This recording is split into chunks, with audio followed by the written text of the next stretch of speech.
the largest crowd they've had here, and it's just an honor. You know, there is something going on that's been amazing. I talk about the silent majority, a term that you haven't heard for a long time, because we have not been heard for a long time, but we're being heard now, big league, big league.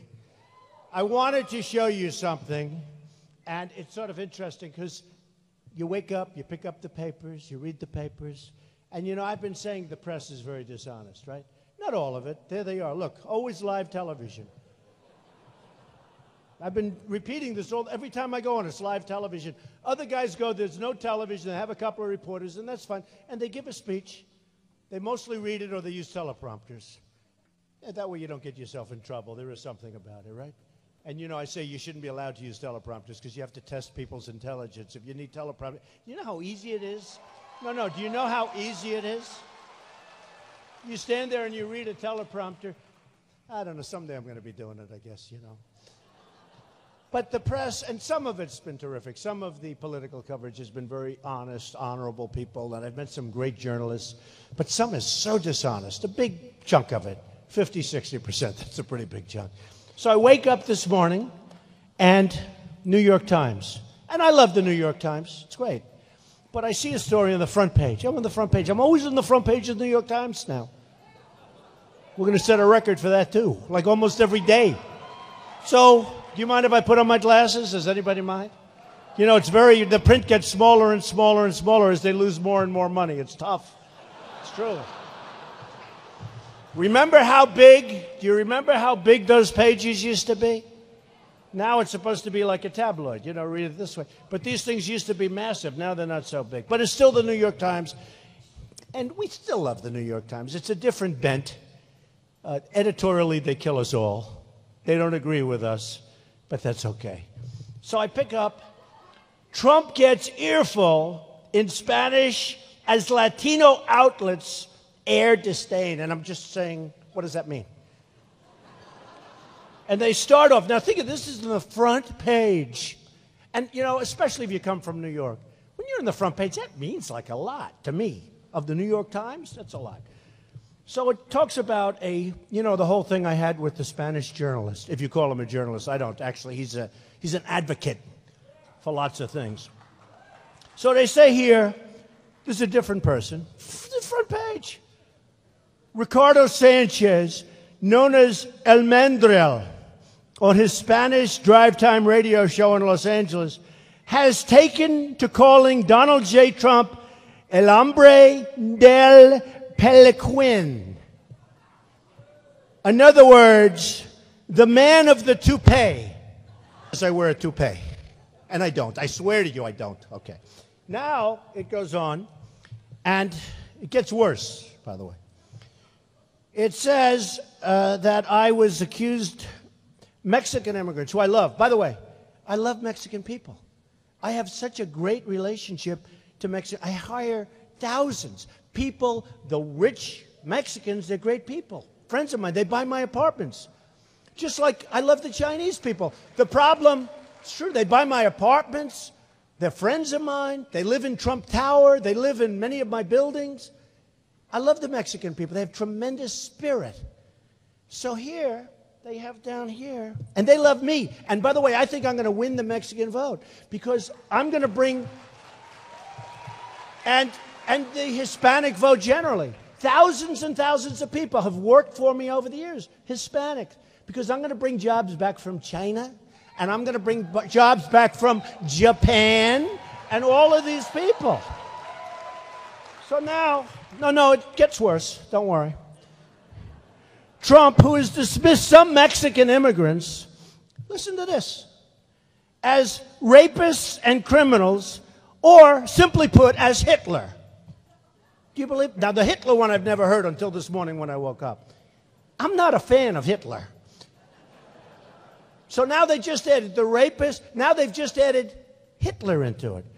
So then, which is all false, by the way, and they know it. And by the way, the Hispanics that are in the country legally, they love me. They're saying, we don't want people pouring through the border. We don't want that, Mr. Trump. We have a great relationship. So now they talk about this gentleman, Mr. Trump, Spanish language news media. He announced his candidacy in June, boiled over on Tuesday at a news conference in Iowa, which was an amazing event. You know, I made my best speech the other night in Iowa. And it was live on all the networks, but nobody talked about it because I had this guy getting up and ranting and raving like a lunatic, and that was all they covered. They didn't cover my speech. It was the best speech I've ever made. That's my opinion. It's true. They kept covering this maniac.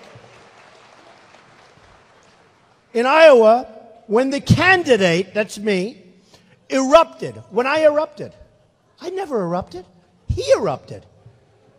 Front page, New York Times. When the candidate erupted at Jorge Ramos, the main news anchor at Univision, who, by the way, I'm suing for $500 million. No, I'm suing them. They broke a contract. You know, I'm really good at contracts. If you're a golfer, you know what a +5 is? That's really good. That's like Tiger or Jack in their prime. +5. I'm +5 at contracts. Okay, so I'm suing them. They're not happy.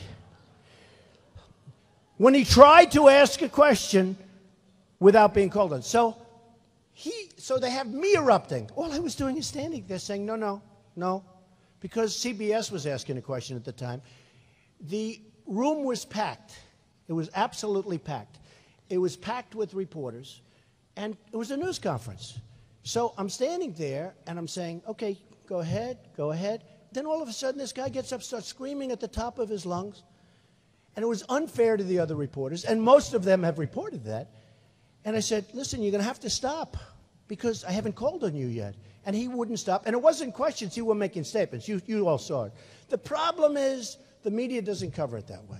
So here they have, front page of the New York Times, that I erupted. I never erupted. I never even raised my voice. In fact, much of the media, the fair media, even some of the liberal media said I really handled the situation well. Can you believe it? I was shocked.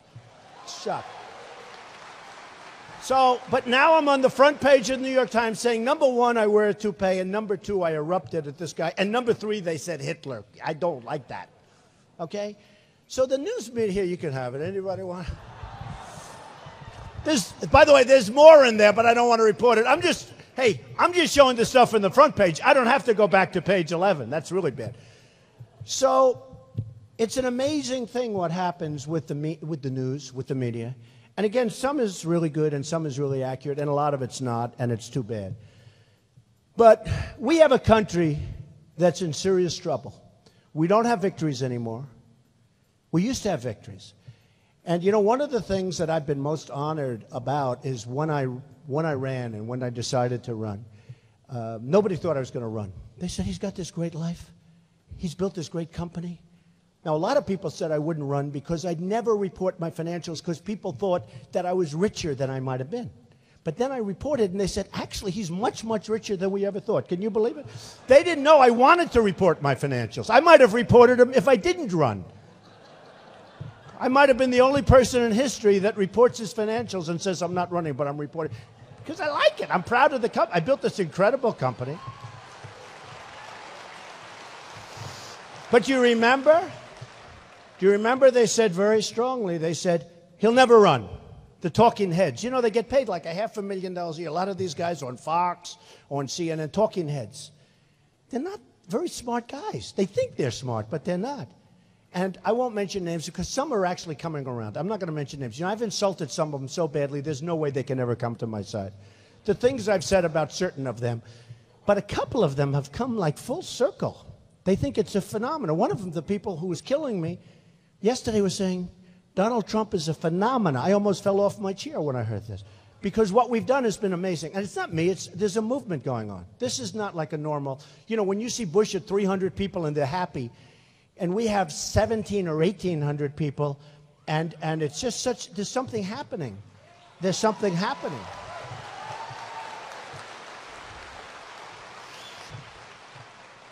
And one of the things that are happening is that we just are tired of politicians who are all talk, no action, don't get anything done, don't know what they're doing other than getting reelected, and people are tired of it.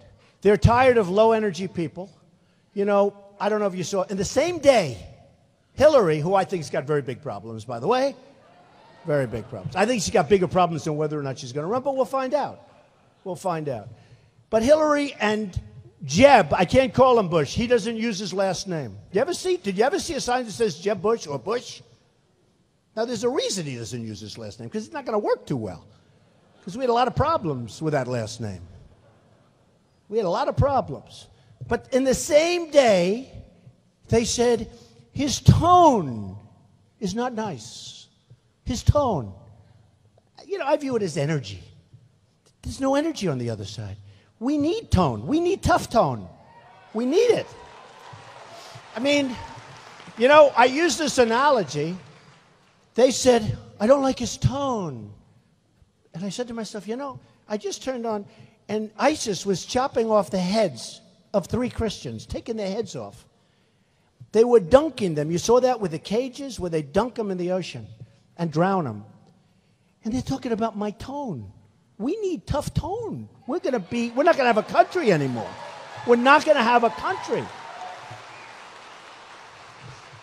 So I've met so many people over the last period of time, and I've met so many vets who are being mistreated horribly by the incompetent people in Washington. It's not even the money. They throw money, but between the theft that goes on, the bad management, the vets will be taken care of so well under a Trump administration. And I have tremendous support from the vets.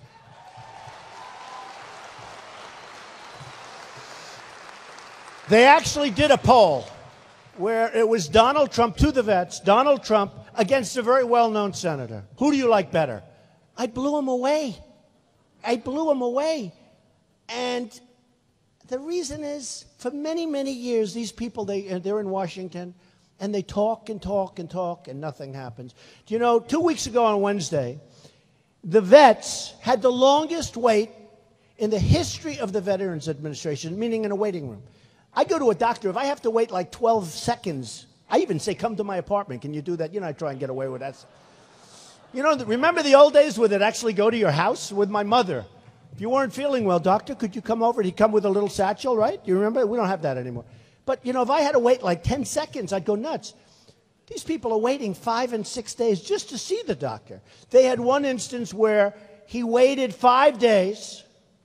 When he got to the doctor said, I'm sorry, I'm going on vacation for 2 weeks. Can you come back? He was sick. And, you know, a lot of this is stuff that a pill can take care of, or a little incision can take care of, or something can take care of very quickly, you know, where it goes away. And they have to live with it. And it's unfair. And it's incompetent. It's incompetent management. And it's not the money, because they spend tremendous money.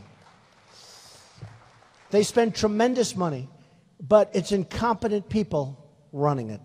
And the new group doesn't know what they're doing. They threw more money. They just keep throwing money. They think throwing money helps. You know, it's like the people that are fighting me for the position of running against the Democrats. Who are going to win? Because nobody's going to want another 4 years of this Obama stuff.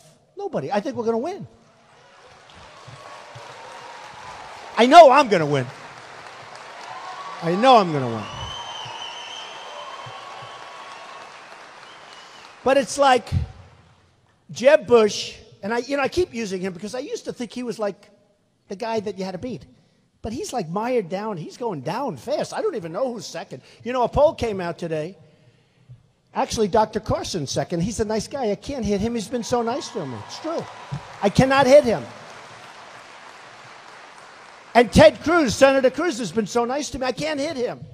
I may have to if he starts getting like really close. I may have to. But, you know, it's sort of interesting. No, but Ted Cruz has been so great. In fact, I think we're doing something next week or the week after about the Iran Pact. We're going to do it in Washington. We're going to have a tremendous crowd come out. And this Iran Pact is, you talk about incompetent. I mean, this is one of the all-time. But it's like, I really was hitting Bush hard. I actually felt sorry for him because he's such a nice person, you know? And yesterday he upped his energy, and I've called him a low-energy individual. We don't need low energy. Our country's falling apart. We're getting beaten at every single corner. We don't have one good trade deal out of hundreds. We're losing money with everybody. China's taking money like candy from a baby's pocket. Japan is sending millions of cars to our shores. Millions. We send them beef. We send them wheat. You ever see what they're up here, we're down here monetarily, like they're here, we're here, and then they don't want our beef. They send it back. It doesn't last very long. It's called perishable. And I was in Los Angeles and I saw a boat, a ship, like the biggest ship I've ever seen. Cars from Japan. And it's like so imbalanced. It's so imbalanced. And they're rough and they have a great leader. And we have Carolyn Kennedy representing us, who's a very nice person. I tell her all the time, I told you, why do I like her? Because Ivanka likes her, my daughter. Anybody my daughter likes, I like. But I don't want her negotiating for me, please. Not Carolyn. I told the story about, has anyone heard how she got the job? Has anyone heard? Should I tell you the story? So it was on 60 Minutes. And it was actually very accurately portrayed because I told the story once before. And it was very accurately portrayed. Carolyn Kennedy went to the White House. And she said, you know, nicely, meekly, I'd like a job. And they said, oh, that's good. What would you like to do? Oh, do you have anything? Well, how would you like to be the ambassador to Japan? She went, really? This was on 60 Minutes. I'm telling you, it's very close. Because all those live cameras back there, they're going to test me. You know, I can't even exaggerate anymore. It's true. They're testing me all the time. He said this, and it wasn't quite that way. He said The Art of the Deal is the greatest selling business book of all time. I think it was. But now I say one of them. That way I can't get in trouble. I think it was. So they have Carolyn Kennedy, ambassador to Japan. She goes, really? Wow. She goes, are you serious? They made her ambassador to Japan. And now they show her in Japan, 60 Minutes, and Abe, killer. He's a killer. Abe is the new head of Japan, right? And Abe is wining and dining her, feting her, you know, dinners, state dinners, beautiful. I mean, she's a wonderful person. She doesn't have a clue. So I have Carl Icahn. Does anyone know Carl Icahn? Carl is great. He said, Donald, do me a favor. Stop calling me a killer. But I said, Carl, you're a killer. But he doesn't want me to call Carl, so I will not call him a killer. Is that okay? And I have other guys, very tough. But I said to Carl, how do you think you do against Japan? Oh, they're killing her, no problem. Believe me, put them in the room, we're going to win. All right? No problem. But we're not going to win with Carolyn Kennedy. We're not going to win. The first thing I say is, if they're selling trillions and we're doing down here like peanuts, it's got to equalize, folks. What kind of a deal is this? China's worse. I love China. I love the people of China. Just like in Mexico, I love the people. The problem with Mexico, with China, with Japan, their leaders are much smarter than our leaders, like to a point of no return. We're getting killed. It's hard to believe. You know, I always use as an excuse, nothing to do with business, but it's a good sort of a reason. Sergeant Bergdahl, right? We know Sergeant Bergdahl. A traitor. 6 people died looking for him. He left. He deserted. Went to the other side. He didn't realize the other side wasn't treating him so nice. You know, they were not too nice to him. They roughed him up. But so, he says, good. I agree. Good. Drop him back. Let's retrade that deal. So we get Bergdahl a traitor. This is the same people that make our trade deals. We get Bergdahl, a traitor that we don't want. I don't want him. Does anybody here want him? And they knew that he was a traitor because they had a general and a colonel interviewing the guys and the people that were with him. So they knew he left.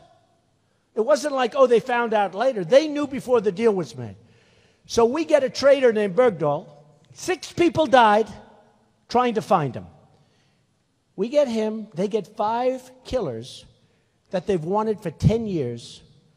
They were released, and now they're on the battlefield trying to kill everybody, including us. This is the kind of deals we make. Now, you tell me what's going on with our thinking, what's going on with our country. We're not going to have a country soon. So we're going to have, if I win, the greatest people in the world. And I know them all. You know, I come from New York. I really deal like at this really high level. I built this incredible company. They said, income over $400 million a year. Do you believe that? What the hell do I want money for? They said, oh, do you think he'll want to raise money for his campaign?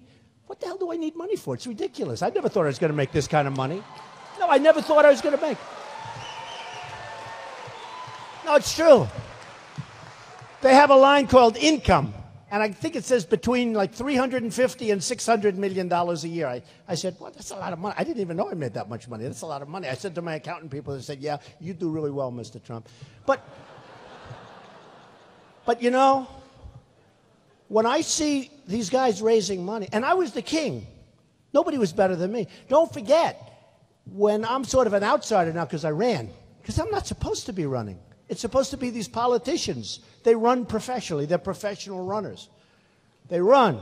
They lose. They win. They keep running. They run. Oh, who cares? With us, it takes guts. You know, business people, it takes guts to run for office. It takes guts. A lot of people said, you'll never run. Everybody was saying, I'll never run. But with a guy like Bush, and by the way, when I did run, I just said, look, I'm going to do it. I just saw such stupid things. You turn on, you read the papers, you see, oh, how could this be happening? It's so easy. It's so easy. We're so stupid. How could it be happening? And I told my wife, I'm just going to do it. And you know what I did the morning that I announced, which was a great announcement, because I brought up illegal immigration, and I got killed for 2 weeks. They wouldn't even be talking about immigration had I not made that statement. It's true. It's true. You wouldn't be talking about it. So true. And it's far worse than what I thought. And, oh, did I get killed? Rush Limbaugh said, I have never seen a human being receive more incoming. I hadn't heard that. Incoming, meaning press. And I did. I was just being decimated. People said, can you apologize? I said, I can't do that because I know I'm right. I know I'm right. And I talked about the crime, and I talked about the problems with illegal immigration, and I talked about these things. And people, all of a sudden, you had the horrible tragedy of Kate in San Francisco, and you had many other tragedies. Even the other night, last week, a woman from California, 66 years old, raped, sodomized, tortured, and killed by an illegal immigrant. She was a veteran, by the way. 66-year-old woman, raped, sodomized, tortured, and killed. And that was in last week. And there's many of these instances. So I say, we have to do something. We can't have weak people anymore. We just can't. Somebody said Trump doesn't have the temperament. I have the perfect temperament. I built this great company. A perfect temperament. I have the right temperament. In fact, I went for a physical because somebody was saying, oh, did you take a physical? Well, you know, I feel like I'm in good shape, but you got to be careful. And the doctor said, I don't know, 110 blood pressure, like 110. The doctor said, you have the blood pressure of a great athlete. This is impossible. I have really low blood pressure. Can you imagine if I had high blood pressure? Would I be in trouble? I wouldn't be here. I would have exploded someplace about 20 years ago. It's true. No, I have low blood pressure. Nobody believes I have low blood pressure. I have great temperament. And you need great temperament. But you know the other thing that you need, and I thought it was so important. Somebody said to me, it was a great compliment, one of the great business guys said, Trump is the most unpredictable guy I've ever.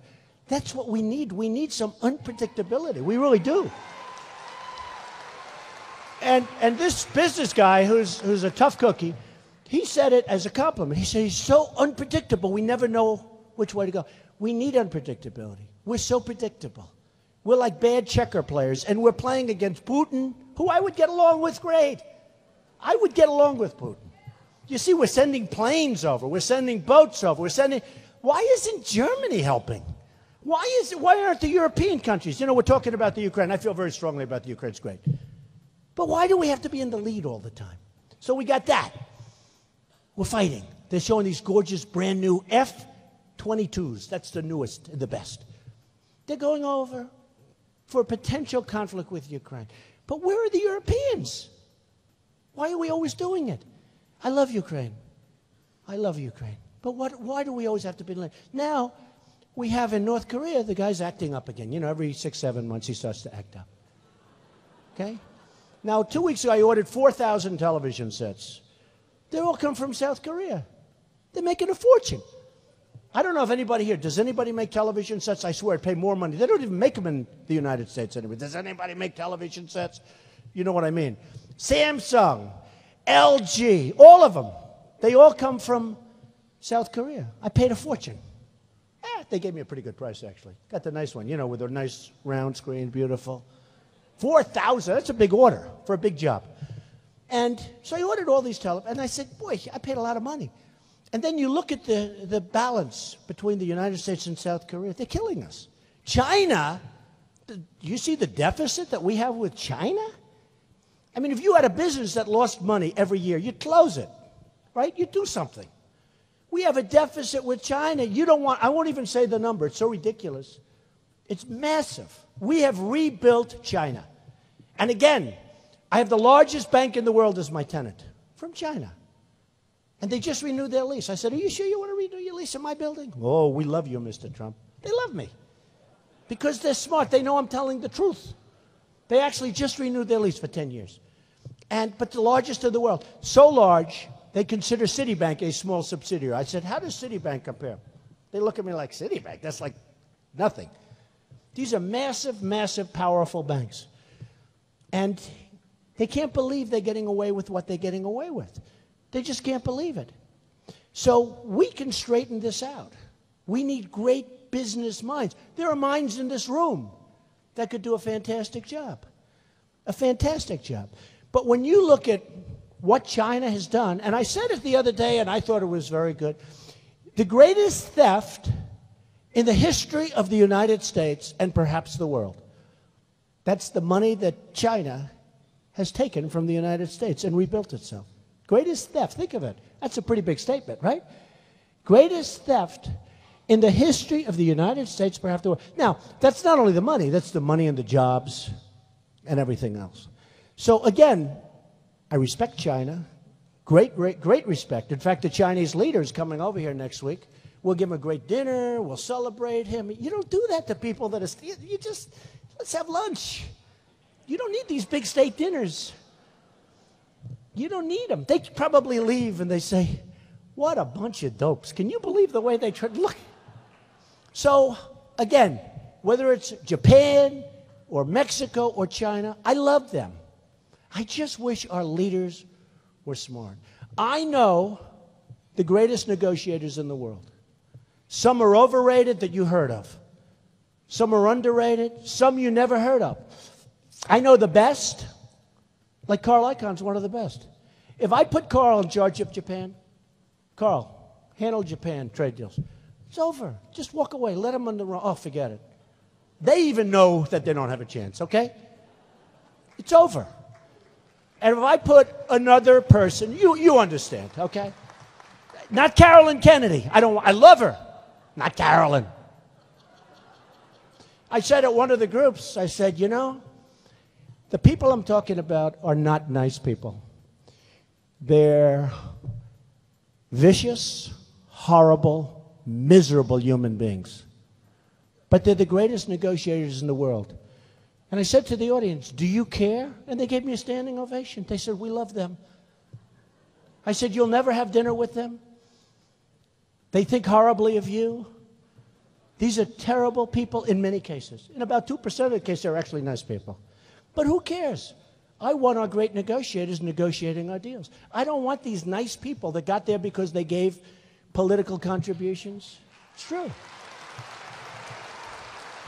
They got there because they got friendships. I want the best and the brightest and the smartest because that's what we're dealing with. In China, they are so smart. What they've done to their currency is so brilliant. They have manipulated. Now, they may be creating a bubble, and they don't care because we're going to pay the bigger price for the bubble than them if it is, in fact, a bubble. But when I see these people that are negotiating, and I know some of them. I know some of the people that are our top trade people. I don't want to get personal because they're nice people. And they see me and they like me and I like them. They don't like me. I mean, I'm sure behind my back they say bad stuff, but that's okay. They pretend they like me, I will say that. Especially now since I'm leading in every poll. Now they're really liking me. You know why? Because they want to keep their job, but that's not going to happen. I'm sorry. We're going to put the right people in. But when I look at Jeb Bush, who raised $125 million, now I used to be one of those people.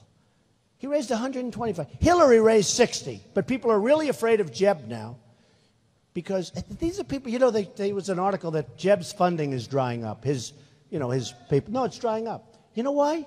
Because he's losing so badly. To me, he's losing so badly that people are starting to have, but it doesn't matter because they thought he was like the establishment guy. He'd walk in, would have another Bush, would have another. Remember the read my lips, no more taxes? And I like the father. But you remember that? Read my lips, no more. That was the end of him when he gave one of the largest tax increases in history. It's the same old stuff. His brother gets us into that mess in Iraq that we never recovered from. Then Obama blew it by getting out the wrong way. I mean, look, everybody blew it. Everybody blew it. But when I look at Jeb raising hundreds of millions of dollars, which is honestly the only thing he has. Without that, he's got nothing. Zero. But he'll do attack ads on me at some point. And I tell people, get ready. They'll say, just like that crummy newspaper that I threw up in the air, it'll be false stuff. Everybody knows. Look, I've done a great job. Maybe a little controversial, but that's okay. I've done a great job. But when I look at that, all of those people, most of whom I know, many of whom you don't know because it's secret. You know, they should have transparency in giving. Nobody ever talks about that. I want to know who gave. If somebody gives $5 million, that's okay. Let me know who he is at least so I know what it is. They don't do that. You don't have transparency. You should have complete transparency. And the laws are so crazy. You know, Jeb puts his best friend in charge of his PAC. They're not allowed to talk. They don't talk. They play golf together or they do get together for dinner. But they don't talk. We don't talk. We never mentioned anything. Give me a break. Okay, give me a break. But when I see this kind of money put into things, the people that put up the money have total control over Jeb, over Hillary, over everybody. Total control. Total control. Hey, honestly, nobody played the game better than me. I understand.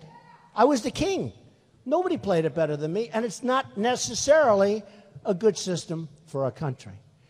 Because if you have a lobbyist that gave a lot of money, and that lobbyist is representing a country or a company, and that lobbyist wants something, that lobbyist is going to get it. 9 times out of 10, I can practically say 10 times out of 10, that lobbyist is going to get what he or she wants. A couple of weeks ago, somebody came to me, very powerful lobbyist. I'd like to put money into your campaign, $5 million. I said, oh, yeah. You know, I'm a business person. How do you say no, right? I said, I don't want it. I don't want your money. Because he would come to me in 2 years, 3 years, 4 years, 1 year, 6 months, who knows? And he's going to want something. And it may be not for the good of the country. And all I care about is the country. You know, I built this. Thank you.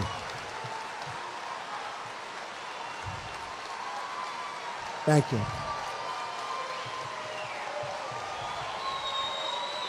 Thank you.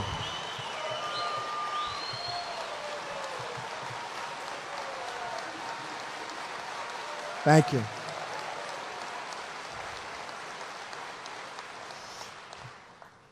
You know, I was criticized the other day. They gave me like these great marks for speaking. They said his speech was incredible.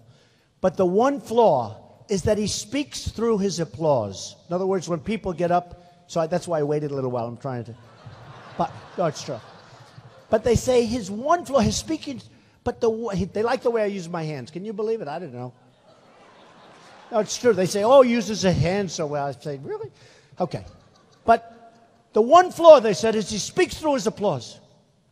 And then I realized I have to because I don't have the patience to wait. Does that make sense? I have so much to say. I'm thinking about so many things. And I have so much to say, I don't really have the patience. So excuse me if I speak through the applause. The hell with it. I don't want to change. But, you know, so when I see the money that was, and I'm not just talking about Jeb, I'm talking so many others. You know, most of the people, they have money raised. And those people that gave them the money have total control over that particular politician. And one of the things that resonates, when I was in Alabama last week, we had 30,000 people. It was unbelievable. Unbelievable. I was in Iowa the other night. We had 4,000 people in a room that never had that many, and it was an amazing evening. The polls came out, by the way, leading Iowa. A poll just came out, by the way, a poll just came out 2 days ago. South Carolina, 30%. Forget about everything else, right? 30%. In New Hampshire, a great poll, public policy, just came out, 35%. I mean, the second place is so far back I won't even bother mentioning. And all of them, North Carolina, the state of Nevada, Florida. In Florida, I'm leading the governor and the senator by a lot. Can you believe that one? Now, I love Florida. But people said, this can't be right. This must be a mistake. And then another one, I'm leading by a lot. I'm way up. And they're here and here, which doesn't say much for them. Because how do you lose? If you're the governor or the senator and you're losing, that's not a good sign, right? Florida. But we're leading everything. And then today, Quinnipiac just came out. You saw it, 28%, more than double, much more than double, second place, which I think was at 12%. That's pretty good. But the reason is we have a message, and the message is, and essentially, we're not going to take it anymore. We're just not going to take it anymore.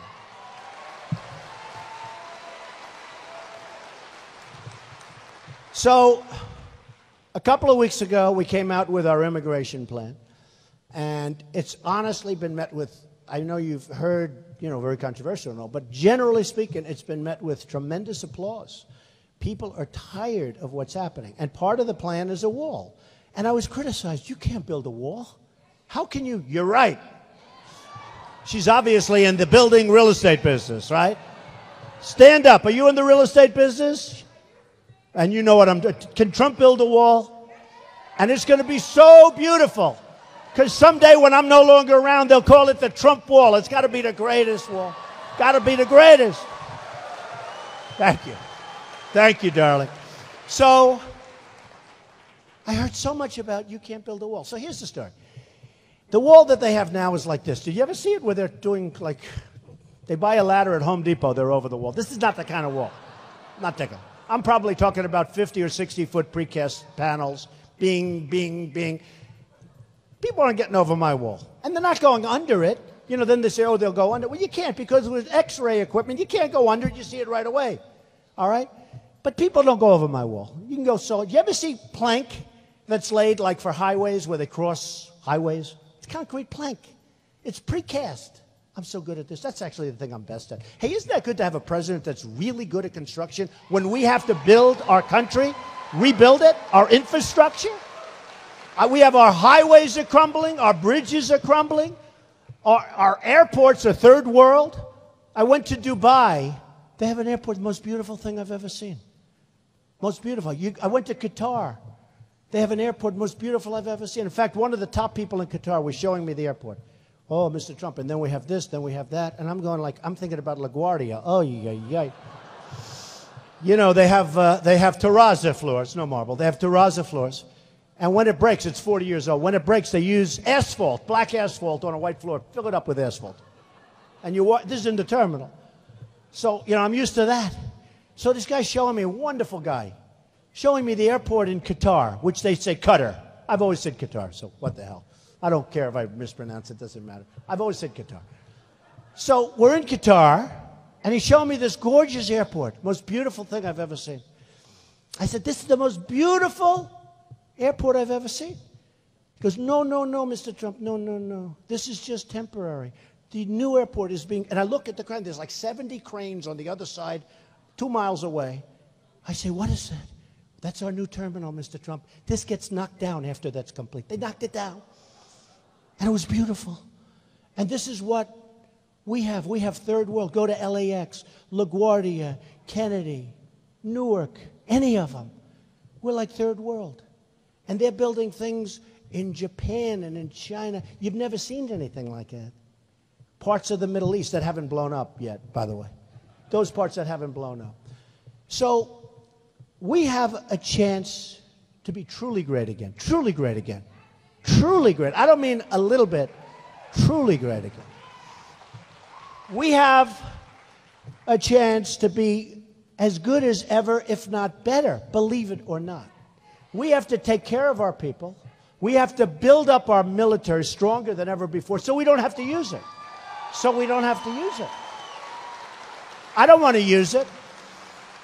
Don't forget, I am the only candidate, and I'm the most militaristic person you're ever going to, worse than anybody in this room. But you got to use it right, or don't use it at all. Don't use it at all if we can. There's no fear factor. How about we send 2,300 Humvees, armor-plated, beautiful, the best in the world, to our allies in the Middle East, right? You heard about this one. I don't mean 23, I don't mean 2.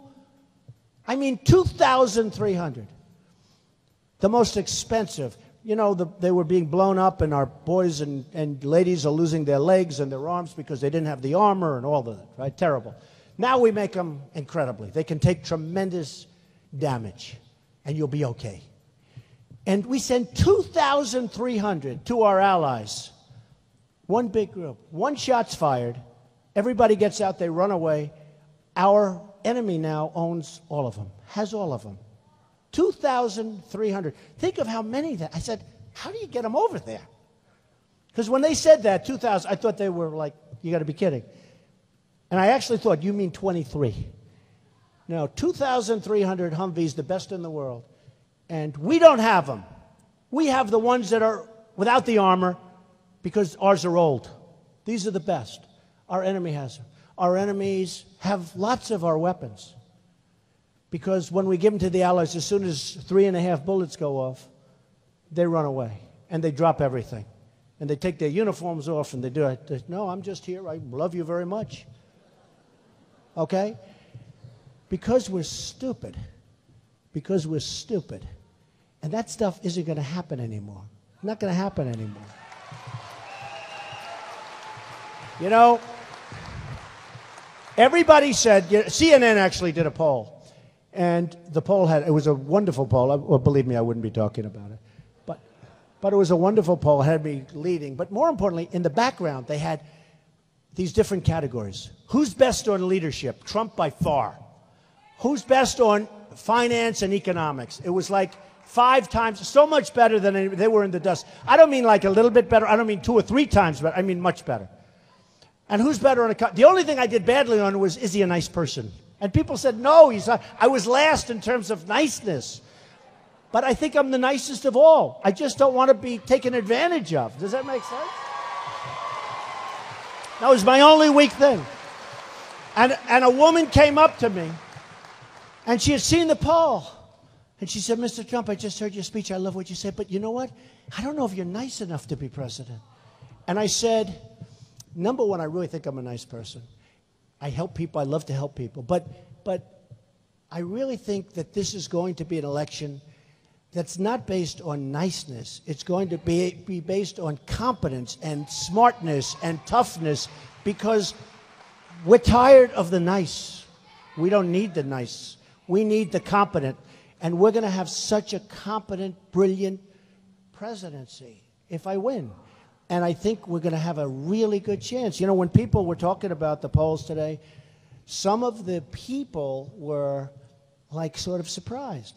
And John McLaughlin, you know John McLaughlin, he does the McLaughlin Report. He was arguing with somebody because my poll numbers were good. I was doing very good. He has a show, McLaughlin. I never met him. I don't know who he is. But he said something that was, he said, this man has had great achievement and accomplishment all his life. All his life. I go to Europe, I see his name.